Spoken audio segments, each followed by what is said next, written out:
going on, everybody? Be going in just a sec.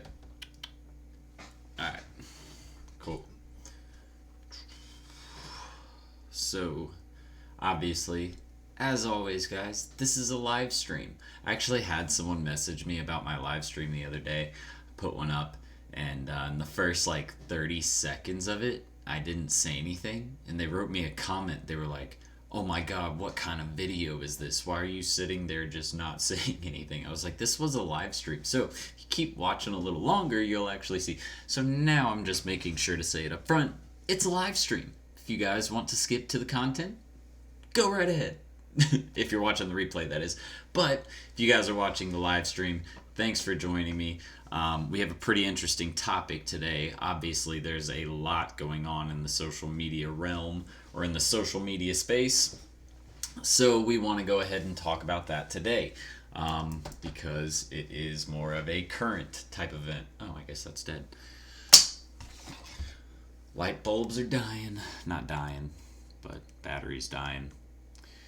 Get this plugged in real quick. Hey, that actually works right there. Whoa, I didn't want to do that. There we go. All right, cool. So we're going to get started here in just a second. We're just going to wait for a few more people to hop in, get everything going.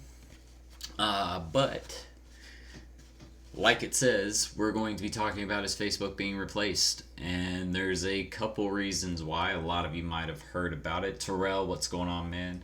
Good to see you. Saw your post earlier today. Congratulations on landing that meeting. Make sure, again, study up. Make sure you prepare for objections. Those are going to be huge.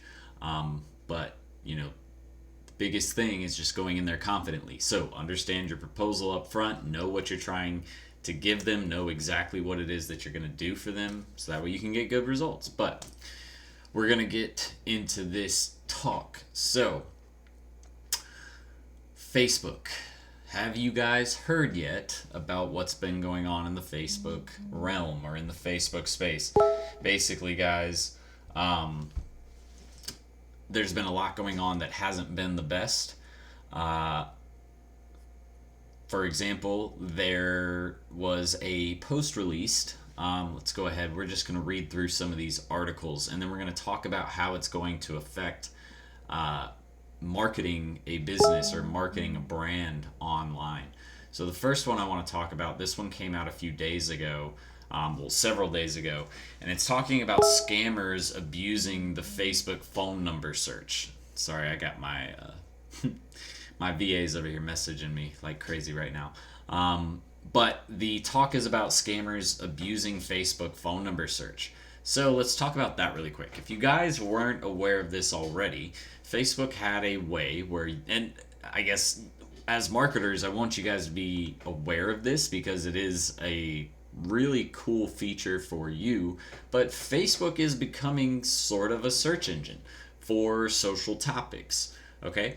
And what I mean by that is Facebook has a search bar at the very, very top of the page where you can type in a search for a business or a video or a post or event, anything really. What happened was Facebook allowed this, and it's really weird that they did. I don't see how they actually let this go on for so long and didn't take care of it. But basically they allowed you to type in a phone number at the top in the search bar or an email address, and it would allow you to find a specific person. Because you attach your phone number or an email address to your Facebook account, right? Why is this a bad thing? Well, because it makes it really easy to scam you when I can get your phone number, your address, your email address, your first name, your last name, where you work, all of this information. It makes it really easy to set up a scam when I have all of your contact info, right? So how does this affect a marketer? How does this affect a brand or a business online? Well, first and foremost, it doesn't just start with this. So they had this whole scam, right? And not scam, I mean, I guess it could have been even a bigger scam than what it was, but they had this whole issue. Developers were talking to them. They were saying, look, we need to get this sorted out. You can't keep, letting people's phone numbers just be easily accessible like that, because you could sit there and type in a fake phone number. If you know area codes for a specific region, you can sit in there and type in area codes until you find and then, the last 7 digits of that phone number until you find a phone number that's accurate. So it allows them to basically, they could pretend to be a bank or they could pretend to be another business and ask for payment information and personal information and say, yeah, we have you listed here. This is your address, blah, blah, blah. You have an account with this, and they could easily set up some kind of scam. So why is this bad? Well, because Facebook's user base is relying on Facebook to make sure that their private information stays private. So to have it as easily available as to go up to the top of Facebook and just type in a phone number in the search bar and it gives you an exact person, well, that's not really protecting my private information. So what does this do to the mentality of a Facebook user? Well, people stop using Facebook because they lose trust in a platform that they put their trust in. But not only that, let's move forward even more. If you guys haven't heard about this morning, Mark Zuckerberg was talking to a lot of the media and the press, which this is not something that he does a lot. And it was talking about the exposed 87 million users that had their private information, their personal information, basically given to a data company, which is a big deal. If you guys haven't heard about this, you can go look up Cambridge Analytica and Facebook. Just go type it in the search bar. You can read the full story. But in summation, basically, Facebook gave... Okay, so you guys have used... Where's my phone? I probably won't be able to find one right this second, but you guys have all these apps on your phone, right? And the apps nowadays allow you to basically sign in with your Facebook information. All right, so what happens when all of that takes place? Basically, Facebook has API connections with all of these other apps, and an API basically allows you to transfer data between two programs or two softwares. All right, so people using apps that were backed by Cambridge Analytica basically said, okay, well, when you log in with this app, we're going to take your personal, your profile information. So that's your email address, your phone number, your first name, your last name, your date of birth, all of that, right? But we're also going to take your friends lists. We're going to take people that you're in events with. There's all kinds of information that they gain access to when you sign off on that. Well, here's what happened. Cambridge Analytica had this app basically that they were using via Facebook, where you could log in through Facebook, and they have a bunch of partners that they work with that allow you to log in via Facebook through their app, and it collects all that data. Well, Cambridge Analytica had special access and was getting all of this information about users that they never received permission to take that information or to acquire that information. All right, so that's a big deal. That's 87 million users. What was funny was they tried to play it off like it was no big deal. It was only 30 something million, which, even though, 36 million, yes, that's a lot of people, but compared to the 2 billion user base, that's nothing, right? And then they come back and they say, oh, it's 50 something million. And then today we find out it's upwards of 87 million people whose data was basically given to a company that they work with data. That's all they do. Cambridge Analytica is a data company, so they sell data to businesses, and they allow them to use that to market products and services online, or to build databases and information for businesses online, and so that way you can get better results basically when you're trying to market to potential customers. So this is a big deal because, again, Facebook is saying, okay, well, we're going to trust that you do your job on your end to collect the proper information and get the correct permissions. Facebook's also saying we're going to do our job in making sure that we have everything lined up to where you're doing everything you should be doing. But in actuality, that's not what happened at all. What actually happened was Cambridge Analytica was getting all this data and never had any of the permissions required to receive that data. So again, this is a big deal because Facebook is receiving a lot of heat about this. They're getting grilled. I believe in this article it actually says Mark Zuckerberg is going to be going in front of I know it's the U.S. courts. Basically, where is it at? He's going in front of Congress, I believe, and has to actually talk to Congress about all of these issues that they've been having and what they plan to do to change this issue and make sure that it doesn't happen again. Because you have to understand, this could be a billion-dollar, multi-million-dollar, easily billion-dollar scam that could take place if somebody were to, take that data and use it even further to where it's either stealing their information or allows them to hack into personal banking accounts or into personal documents or business documents. This is a big deal. This isn't something that should be taken lightly, and Facebook definitely isn't. Like I said, Mark Zuckerberg does not talk to media, but for the past 2 days, that's all he's been doing. His plate has been full with trying to explain to people how they messed up. As a matter of fact, the board of directors, which it kind of makes it hard because Mark Zuckerberg is a smart business owner and maintained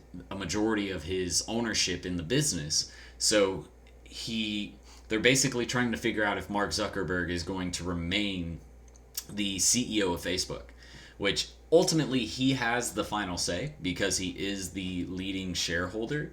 But there is a board of directors that it is their job and their duty to ensure that the business is being run properly and by the right people.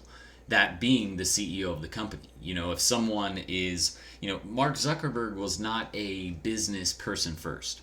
I believe that, if you really look at Mark Zuckerberg, he's learned a lot of his business savviness over the years. He's been taught a lot and picked up a lot of mentors and had a lot of experience running a big corporation like Facebook.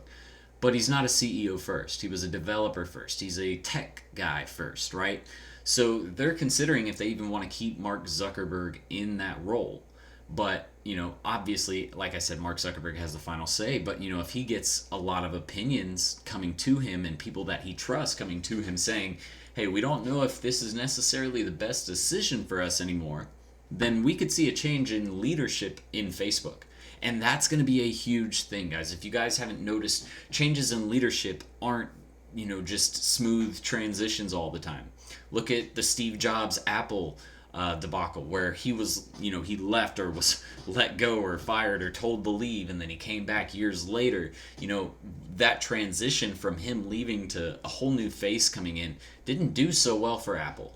And then he came back and everything kind of started to, take back off again because it was run by the person that it was started by.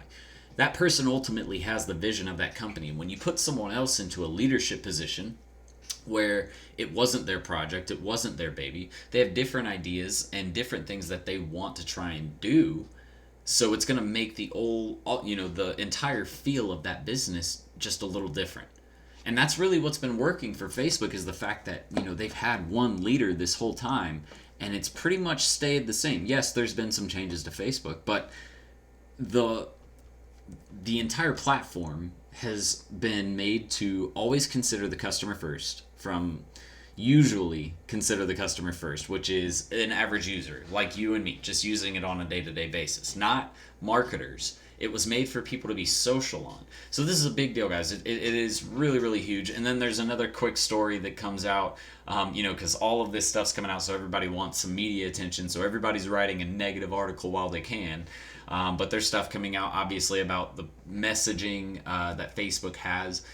If you guys use the Messenger platform, a big conversation is, are your messages really private? Because they're sent through a automatic basically reader. It's a computer that sits there and reads through texts and videos and photos and says, okay, this is what this is about.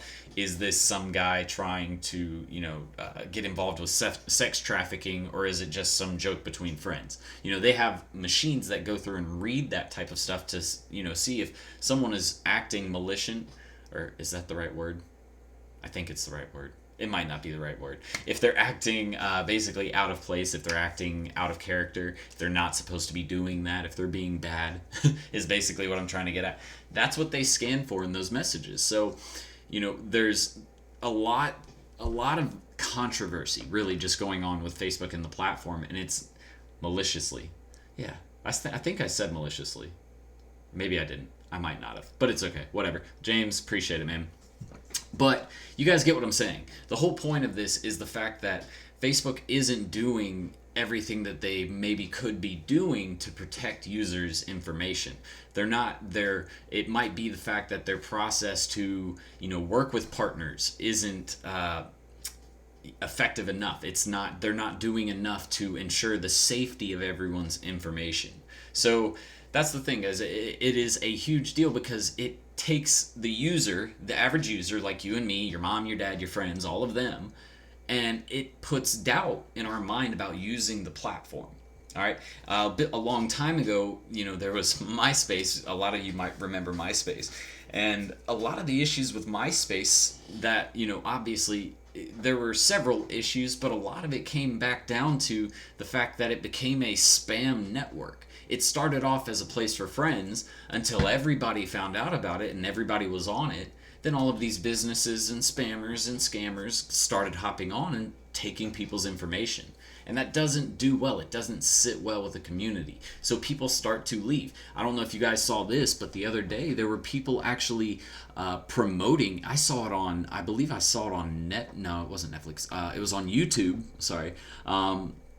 There was something on YouTube and there was something on Facebook about deleting Facebook, telling people like, hey, you should delete your Facebook page because it's just the smart move. You're going to get hacked or you're going to lose your information. There was this whole movement about people removing all of the apps that they used from Facebook or deleting their profile completely. I think it was actually like a Snapchat story. It was something. I can't remember where it was, but there was this whole story just about getting rid of your Facebook page. And it's because people were sitting there saying, look, if Facebook isn't going to do what they have to do to protect our information, then we're not going to use it anymore. We'll go to other platforms.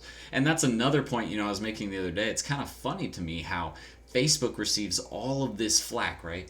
But Instagram doesn't. When they're both run by the same company, they practically have the same terms and conditions and privacy policies and settings in place to work with other businesses and partners.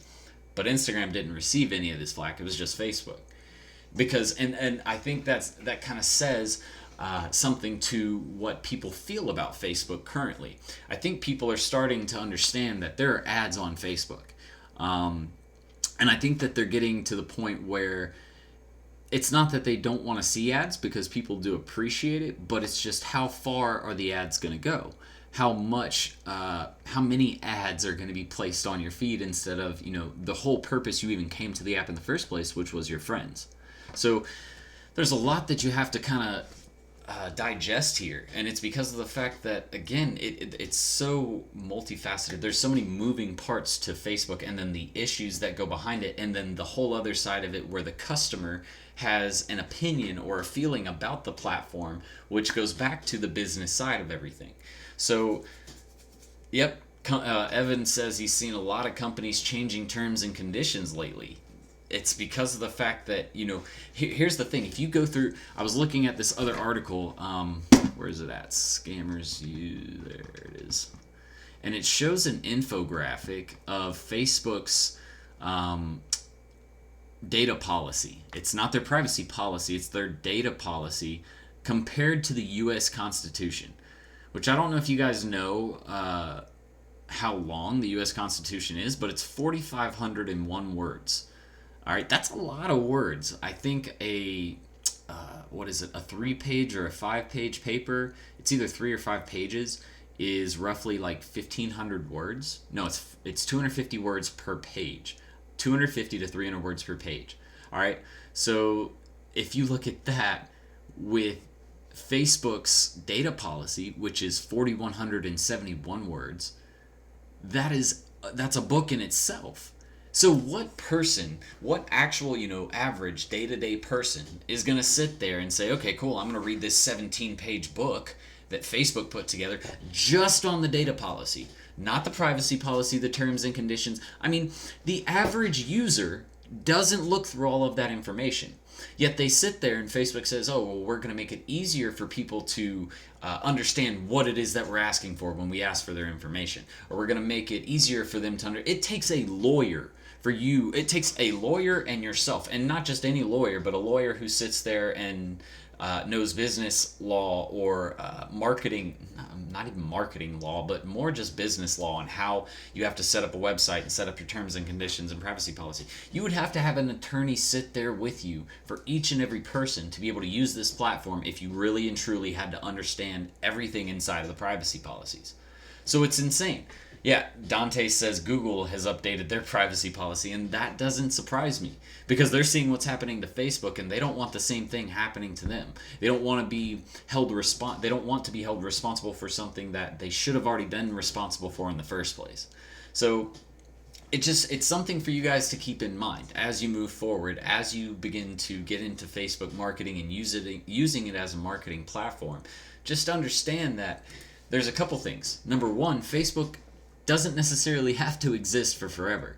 There could always be other competitors. People thought MySpace was going to be it, and look what happened to them.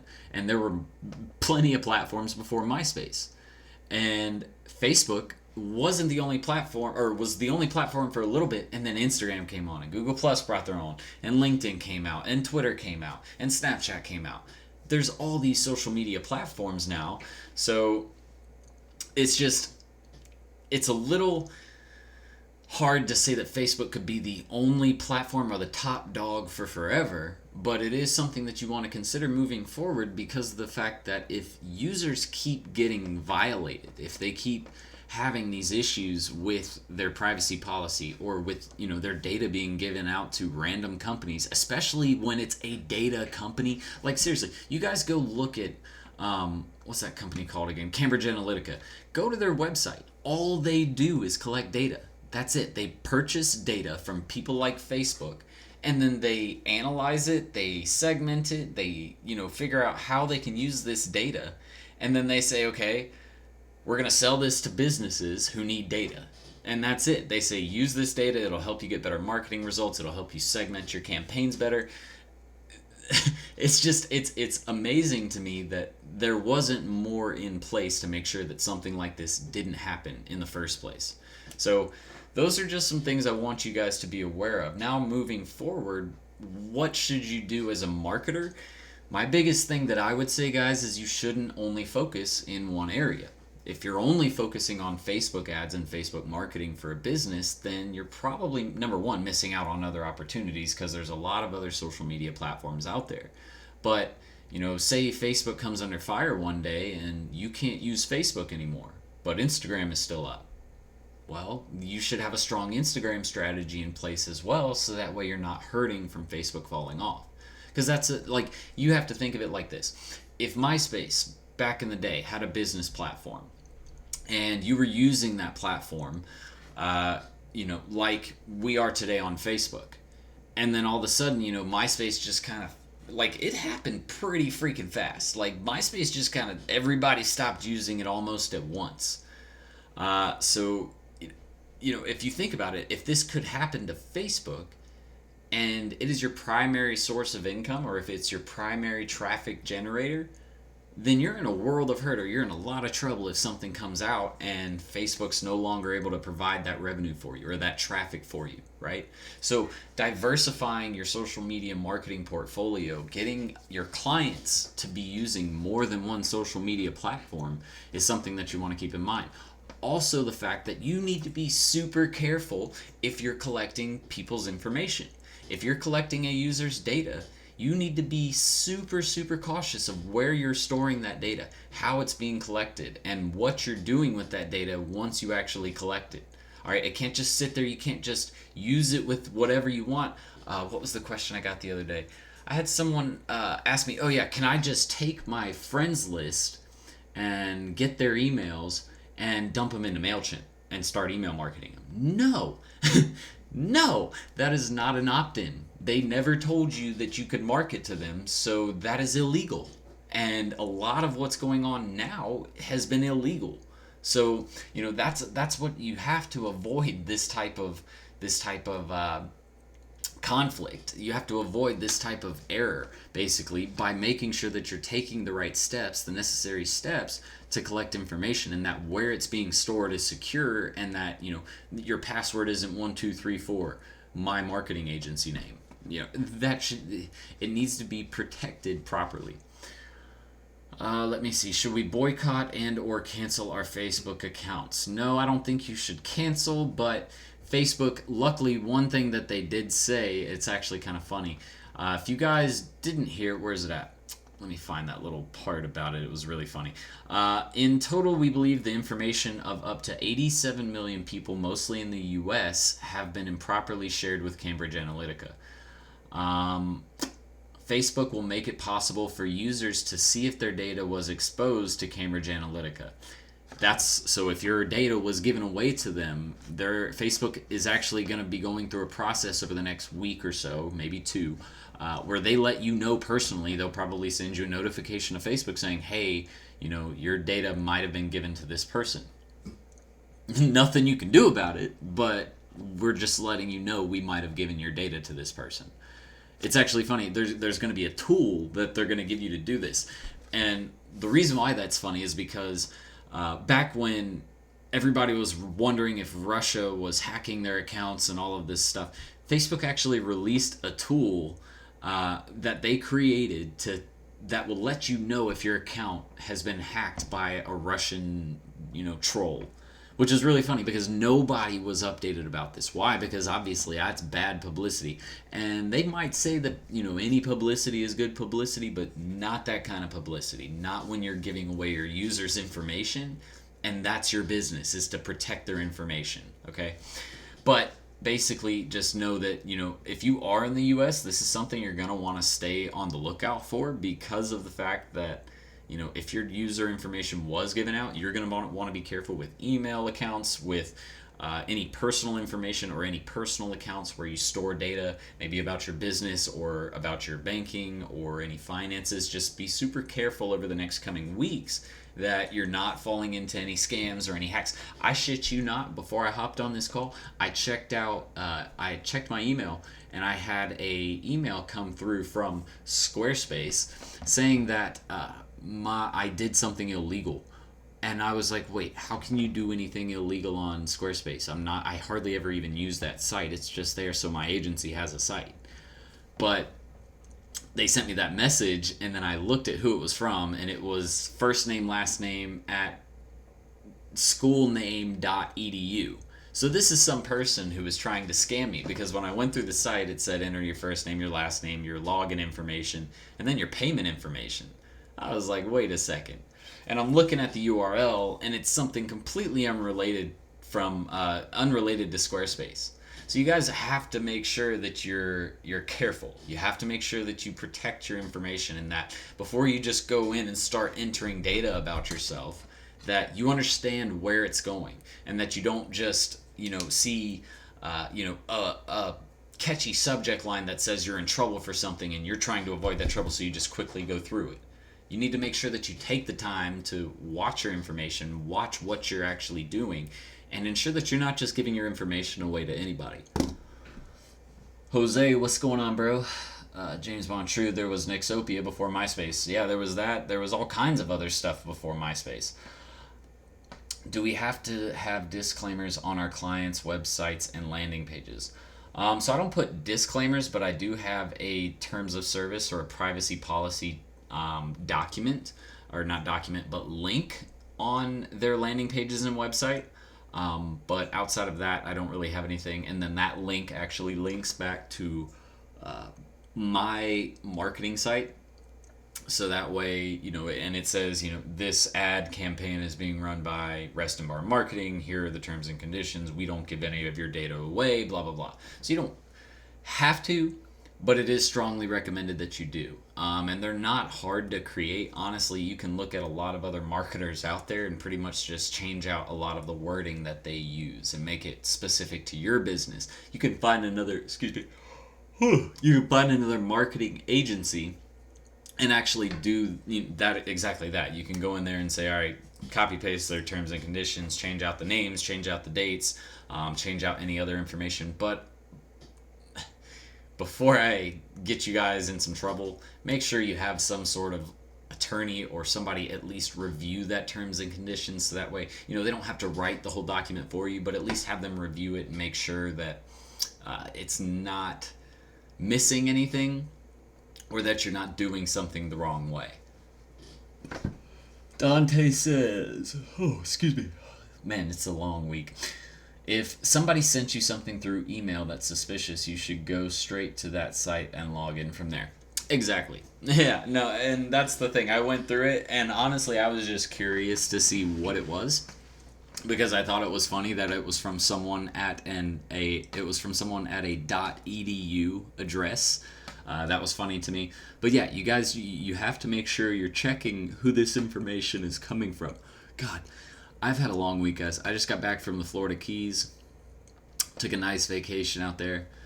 But dude, this week has been crazy. Just trying to play catch up. It's like, even when I go like the first 2 weeks before a vacation, trying to get everything crammed in and planned and done before the vacation, even for like the next week or two after that, every time I get back, I'm still playing catch up. But hey, that's the life you choose when you're an entrepreneur, right? Sometimes you gotta stay up late, sometimes you gotta work a little extra hard, but man, we're really moving things along here at Serial Entrepreneur.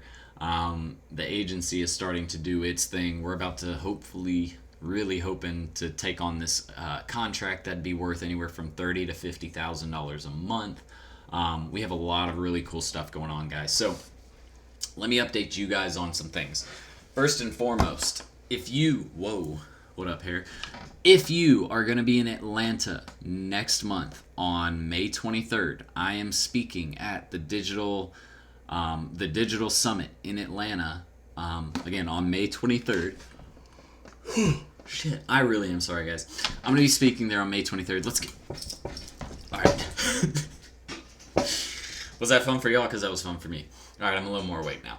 But what I'm trying to say is I'm speaking at Digital Summit in Atlanta. There's going to be a bunch of people there for marketing, a bunch of people there for entrepreneurship, mostly marketing, but there's going to be executives there from CEO, from Netflix, from IBM, from Google, from Salesforce, HubSpot. There's all kinds of execs and CEOs that are going to be there.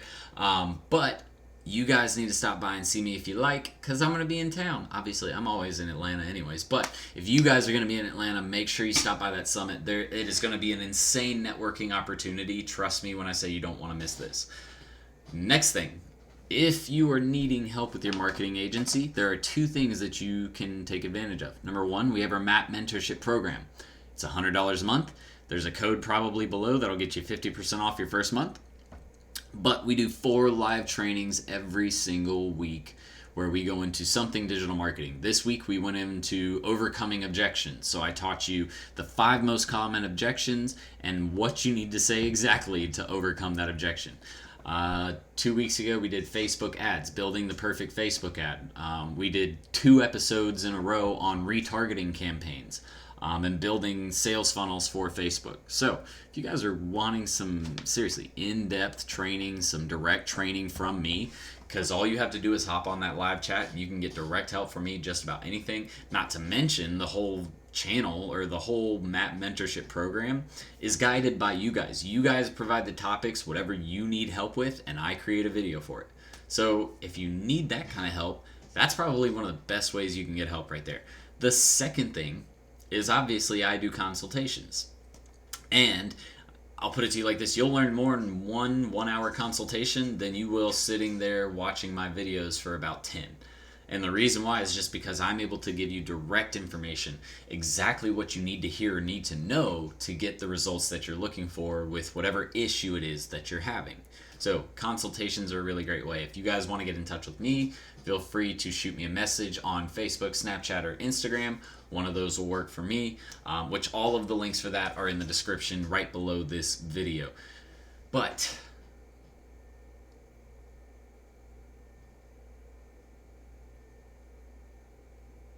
thanks, Callie. Yeah, you guys take a look at that comment and familiarize yourself with handling folks' data. She's so country. All right, guys, I'm going to get out of here. It's been a great day, a great episode talking with you guys. I hope that this kind of cleared up some of the misunderstandings about everything that's been going on. And again, if you missed the beginning of this video, it's going to be replayed right here in just a second, or it's going to be reposted right here in just a second. So make sure you go back and watch what we just went through in this video, because again, Facebook is...